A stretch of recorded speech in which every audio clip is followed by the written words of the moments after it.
मेरे प्रिय युवा मित्रों, नमस्कार। फ्रेंड्स, आज मैं आप सबसे बिल्किस मामले में सुप्रीम कोर्ट ने अपना ऐतिहासिक निर्णय देते हुए इस देश में एक बार फिर से कानून के शासन की स्थापना करने की दिशा में हम सबको सतर्क किया है, राज्यों को विशेष रूप से निर्देशित किया है। अगर हम निर्देशित नहीं भी कहें तो आप यूं कह लीजिए कि कहीं न कहीं उन्हें पुनः सोचने के लिए विवश किया है। इस विषय पर बात करने जा रहा हूं। बिल्किस मामला। कुछ दिनों पहले ही सुप्रीम कोर्ट ने इस मामले पर अपना अंतिम निर्णय सुनाया है। लेकिन इससे पहले कि मैं सीधे सीधे सुप्रीम कोर्ट के निर्णय पर आऊं, बेहतर होगा कि पहले आपको मैं बिल्किस मामले के बारे में बता दूं। हालांकि मुझे लग रहा है कि अखबारों में आपने इसके बारे में पढ़ा होगा, लेकिन फिर भी मुझे अपने लेक्चर को एक कंप्लीट शेप देने के लिए जरूरी है कि पहले मैं इस मामले को आपके सामने रखूं।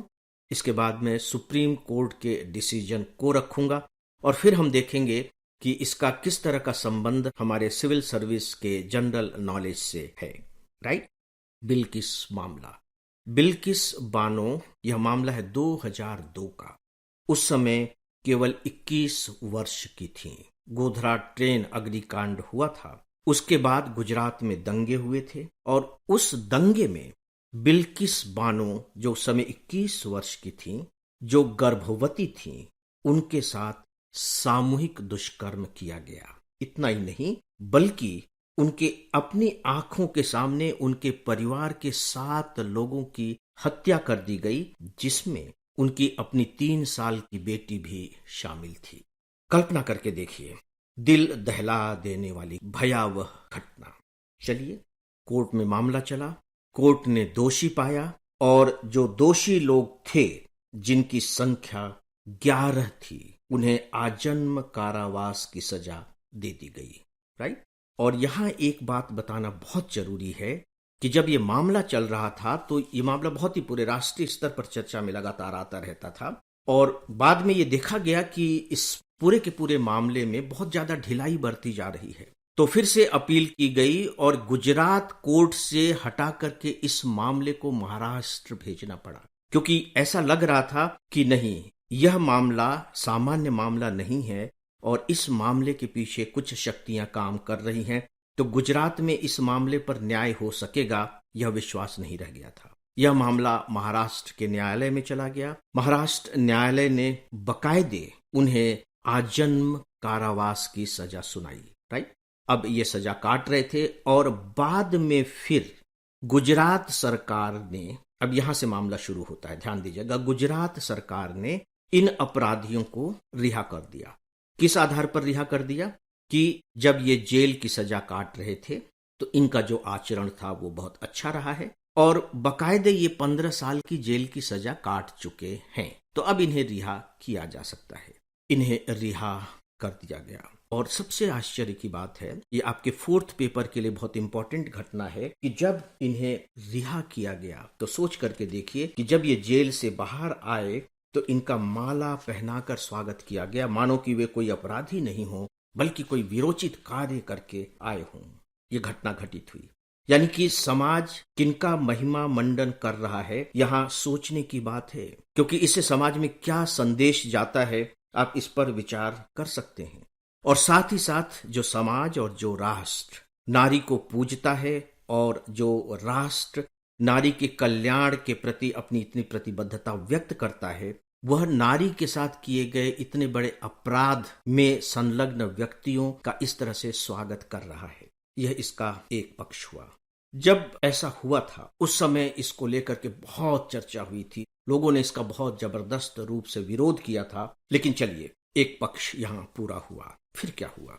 राज्य सरकार ने जो निर्णय लिया था, इसके खिलाफ सुप्रीम कोर्ट में बकायदे याचिका दायर की गई और अभी जो निर्णय आया है उसी याचिका के परिणाम स्वरूप ही आया है। मेरी समझ से मामला आपको क्लियर हो गया है, क्योंकि बिना इस बैकग्राउंड को जाने हुए आप इस निर्णय का उपयोग अपने एग्जामिनेशन के आंसर में नहीं कर सकेंगे। हो सकता है, देखिए, परीक्षा में सीधे सीधे बिल्किस बानो के मामले को लेकर के प्रश्न न पूछा जाए, लेकिन जो एथिक्स से जुड़ा हुआ प्रश्न होगा उसमें आप इस उदाहरण को कोट कर सकते हैं जो अभी अभी मैंने आपको बताया है। लेकिन इसके साथ ही जो सुप्रीम कोर्ट ने जो बात कही है, इसे मैं दो भागों में बांट रहा हूं। एक, सुप्रीम कोर्ट ने कानूनी बातें कौन सी कही हैं, और दूसरा, सुप्रीम कोर्ट ने टिप्पणियां क्या की हैं। ये दोनों ही आपके लिए, याद रखिए, इक्वली इंपॉर्टेंट हैं। सुप्रीम कोर्ट ने क्या कहा? देखिए, सजा किसने दी थी? महाराष्ट्र के कोर्ट ने। माफी किसने दी? गुजरात सरकार ने। तो यहां सुप्रीम कोर्ट ने सबसे पहली बात जो कही है वो ये है कि ऐसा करके गुजरात की सरकार ने महाराष्ट्र राज्य की शक्तियों का अतिक्रमण किया है। किस आधार पर अतिक्रमण किया है? क्योंकि जिस राज्य ने सजा दी है उसी राज्य को उस सजा में छूट देने पर विचार करने का अधिकार है।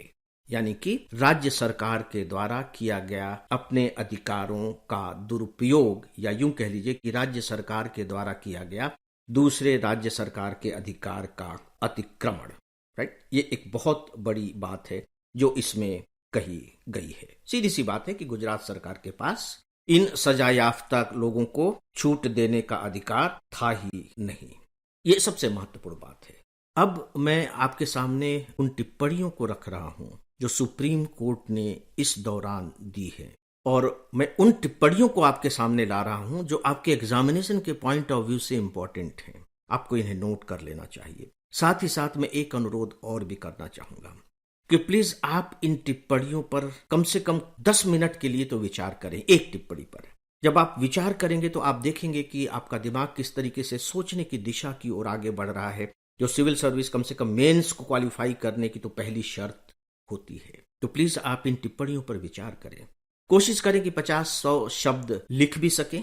इससे आपका बहुत अच्छा अभ्यास होगा। आंसर राइटिंग कोई मैकेनिकल सिस्टम नहीं है दोस्तों। आंसर राइटिंग की पहली शर्त यही होती है कि आपका दिमाग सोचने लगे, सोचने का अभ्यस्त हो सके। सुप्रीम कोर्ट की टिप्पणियां देखिए क्या है। न्यायपालिका कानून के शासन की संरक्षक और एक लोकतांत्रिक राज्य का केंद्रीय स्तंभ है।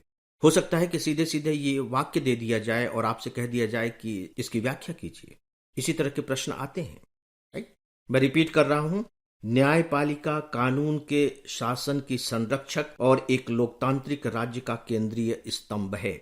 3 साल पहले सीधे सीधे तो नहीं, लेकिन थोड़ा सा हट करके ही सही, एक प्रश्न पूछा गया था कि निम्न में से कौन संविधान का रक्षक होता है। फिर उसमें राष्ट्रपति, प्रधानमंत्री, सर्वोच्च न्यायालय, इस तरह के विकल्प दिए गए थे।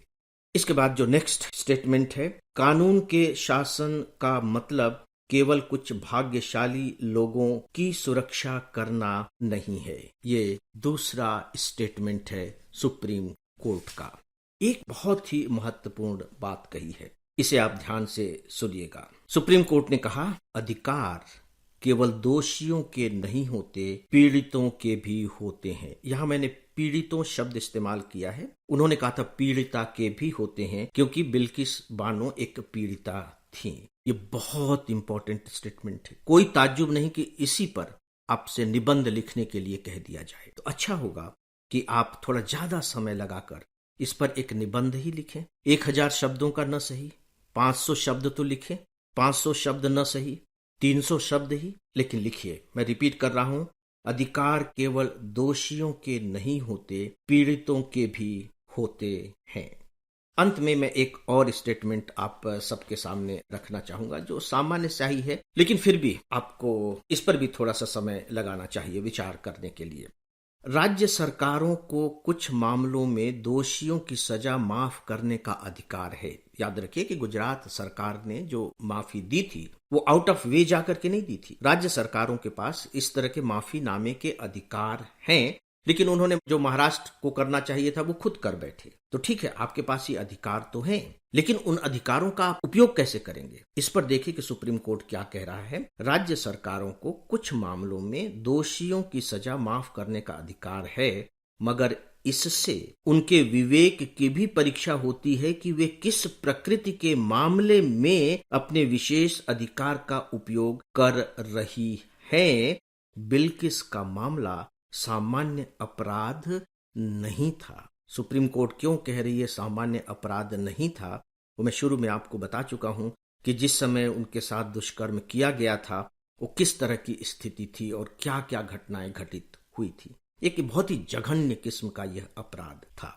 तो तो दोस्तों, ये कुछ बातें मैंने इस मामले को लेकर के परीक्षा की दृष्टि से आपके सामने रखी है। मुझे विश्वास है कि मैंने जो भी बात आप सबको बताई है उन पर आप सब थोड़ी देर के लिए ही सही लेकिन पूरी गंभीरता के साथ और साथ ही संवेदनशीलता के साथ भी विचार करने में कुछ समय खर्च करेंगे।